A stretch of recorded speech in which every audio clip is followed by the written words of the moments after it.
In 1984, I was 8 years old. I lived with my father and mother and older brother Chase in Colorado. Chase and I were always best friends. Despite our 2-year age difference and being in different grades throughout school, our friendship endured. That's not to say we didn't fight and prank each other. We did. I wouldn't say the fighting and pranking ever went too far, but it certainly left an impression and a little PTSD. I had a slight speech impediment until my early teen years, which Chase enjoyed exploiting. Later that year, the movie Gremlins came out. My dad, Chase, and myself all went to see it. Mom wasn't a big moviegoer. In fact, most of my early memories of Mom were of her perpetually studying, books everywhere, all the time. She was working toward her doctorate in psychology in those days. Firstly, let me just say the movie Gremlins should not be shown to an 8-year-old.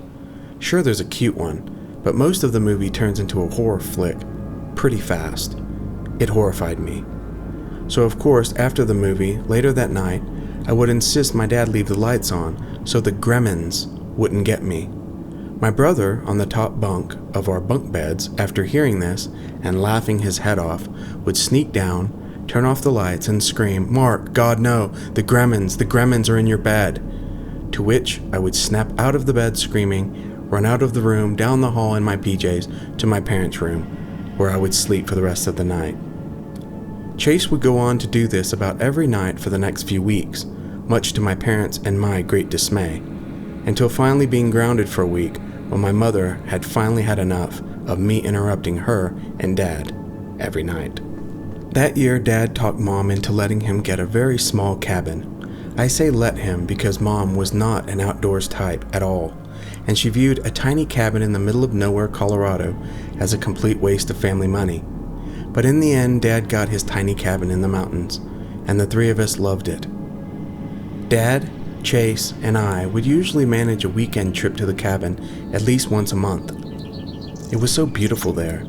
The views, the wildlife, even the air smelled better than the city. Chase and I would run around exploring and whacking each other with sticks, while Dad was almost always doing repair work on the cabin. Every now and then, Chase would hide in the woods to make me feel like I was lost, and of course he would scream, "Mark, run, there's a bear!" To which I would scream and cry before realizing he was just being a typical butthead. But Chase always was there to calm me down in the end. He would have his fun, but only so far. He wasn't malicious, just a typical annoying big brother at times. The cabin had an old wood-burning stove that heated it, so usually Dad would go out in the evenings and find loose branches to use as fuel.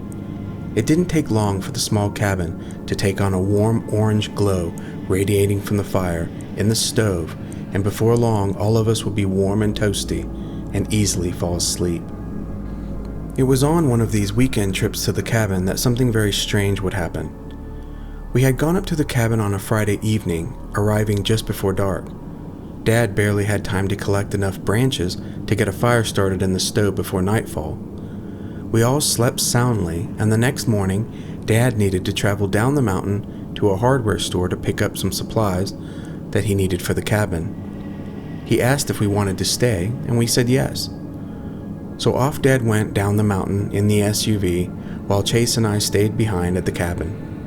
It was still early morning and quite cold, so Chase and I grabbed the Scrabble game along with our blankets and sat on the floor next to one of the windows for light. We started our Scrabble game, and Chase was already turning over a couple of tiles, pretending they were blanks so he could make better words, when suddenly a shadow interrupted the light from the window. We both looked up, and to this day, both Chase and my description of what we saw remains the same. There, at the window, less than 3 feet from where we were sitting, looking from outside, was the most bizarre face we had ever seen. It had big eyes, almost lizard-like rough skin, and wasn't very tall. It had some trouble peeking in the window, which was about 4 feet off the ground, so it had to be shorter than that. We sat there speechless and stunned, and then the face fell from the window with a slight thud, and we could hear twigs and leaves crackling as the creature scampered away. Chase and I sat still and quiet for a few minutes, until finally I broke the silence by whispering, "Is the Gremmin gone?" My brother would look at me and say that he didn't know, but neither one of us had the courage to go outside and look. Within an hour, our dad had come back to the cabin. We of course explained what had happened, and Dad did go outside to the window and check the surroundings, but in the end found nothing. He explained to us there are many animals in the wild, and some of them may look different than any other animals we had ever seen. He was satisfied with this explanation. Chase and I were not. Routine weekend trips to the small cabin would continue here and there over the years, and every time Chase and I arrived, the first thing we did was look around the cabin and nearby woods for Gremmin.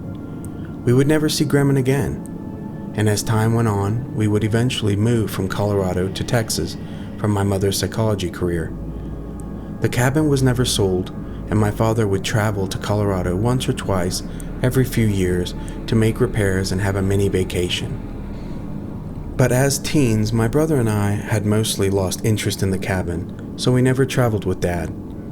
It wouldn't be until Dad passed away of cancer in 2020 that Chase and I would finally return to the cabin. Returning felt so strange.